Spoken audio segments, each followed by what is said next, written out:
दोस्तों आ पंजाबी ग्रेवी है। काले अमारे पनीर भुजी बनावानी है पंजाबी में, तो हमने आ ग्रेवी तैयार करी है पनीर भुजी नी। मित्र काले अमारे सांजे पनीर भुजी नी सब्जी है अने खावा माटे मोहनथाळ मिठाई में राखेलो है मित्र। तो आप सौने टेस्ट करवो होय तो आवी शको छो।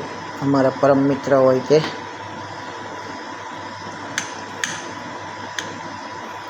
आज पंजाबी पनीर भुजी ग्रेवी अने आ आपणो मोहनथाळ तैयार थई चूक्यो छे। 2 डिश में कम्प्लीट करी चूक्या छे, जेथी करीने मिठाई रहेशे तो मजा आवशे खावामां। बराबर है। आ अमारुं किचन है मित्र। अहींया अमने बनाव्युं छे मोहनथाळ ने ग्रेवी ने बधुं। तो मित्र जस्ट खावुं होय तो अहींया आवी शकशो। आ अमारो डाइनिंग हॉल है। बहार जवा माटेनी एंट्री है। आ घरनी घंटी है। आ लाउड स्पीकर है। अहींया तमाम सामान पड्यो है।